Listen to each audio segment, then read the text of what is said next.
NoFap timelines are bad for your progress. In fact, they're worse than you can imagine, which is a real problem because if you're trying to overcome this particular addiction and you're looking for information online, NoFap Benefit Timelines are some of the most common and most popular content you can find. In this video, let's look at exactly why these timelines aren't only wrong, but they actually make you fail. To do this, we'll take lessons from the world's most ancient story archetype, we'll borrow some wisdom from the Buddha, and we'll uncover the one ironic twist that helps you succeed at NoFap without the constant failure and relapses.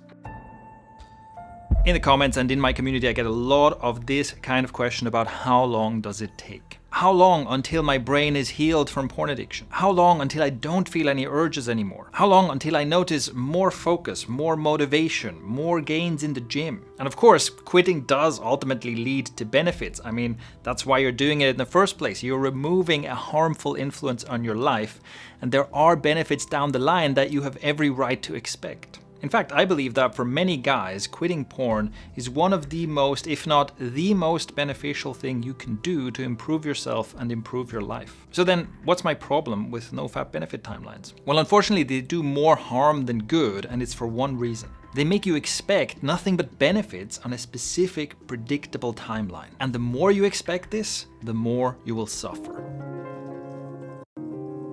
You've set out to overcome an addiction. You're battling something that has had a negative influence on your life for far too long. And of course, you're wondering, well, how long will it take? What can I expect? What exactly will this journey look like? And wouldn't it be nice if there was one simple answer? If it was like, just do X, and then exactly these things are gonna happen exactly in this order, and you're good. Even better, when you do this, you'll experience nothing but benefits every step of the way. That would be great, but let's be honest, if that were the case, quitting would be easy. But here's the truth, if you expect your journey of recovery to look like this, you will fail.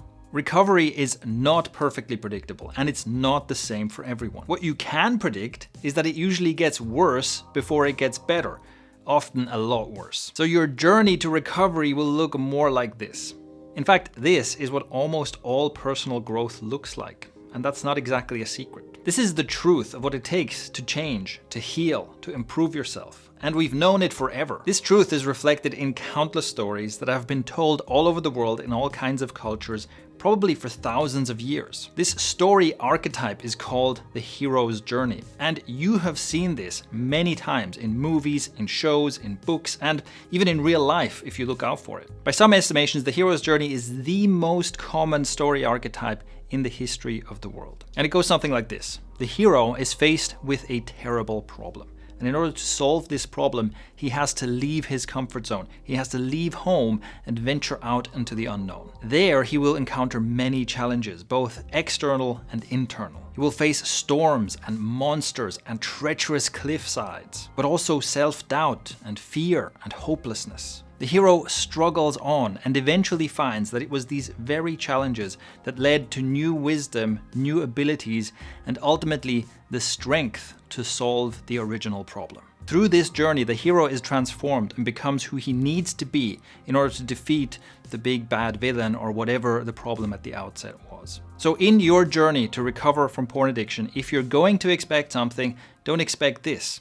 Expect this. You will encounter challenges and difficulties. You will feel strong urges. You will be anxious, bored, confused, exhausted. You will at times lose hope. And it is by struggling through all that that you gain wisdom, a new perspective, and ultimately the strength to beat your addiction. And in a strange twist of irony, the more you expect and accept these challenges and difficulties on the path, the less you will suffer. And we can look at some ancient Buddhist wisdom to understand why that is. But first, if you want to discover the best strategies for overcoming porn addiction, I have two important resources for you. One is the Quit by Healing community, where you can get accountability and support from a group of like-minded, motivated people. And two is the Quit by Healing program, where I walk you through a proven step-by-step system to beat your porn addiction completely in only 3 weeks. You can find both of these in the first link in the description.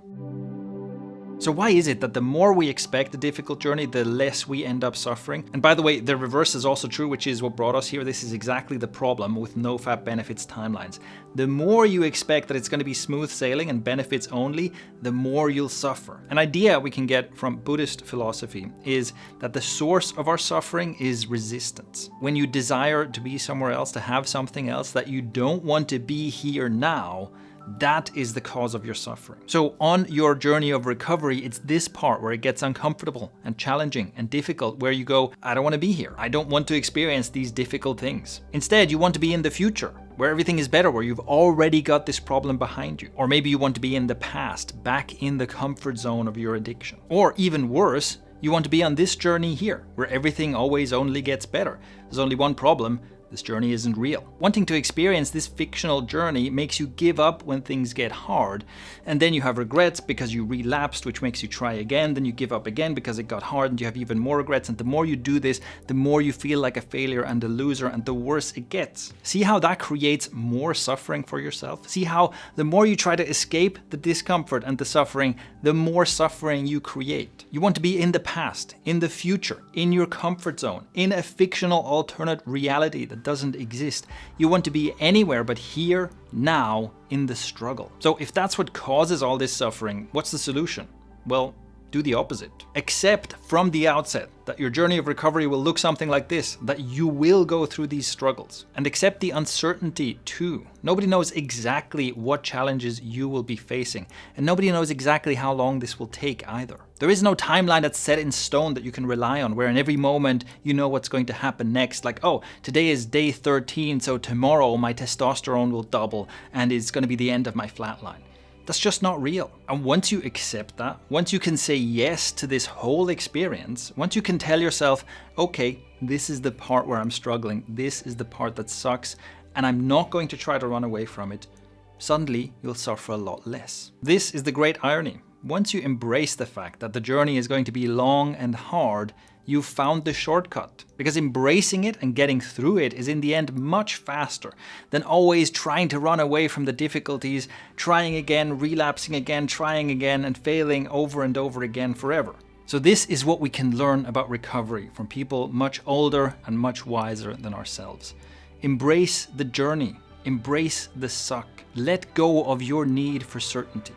And when you're struggling, welcome that struggle as a sign of healing. Hey, if you enjoyed this video, leave a like for the algorithm and check out this video next. Also, don't forget you can join the Quit by Healing community and get the Quit by Healing program, and both of those you can find in the first link in the description.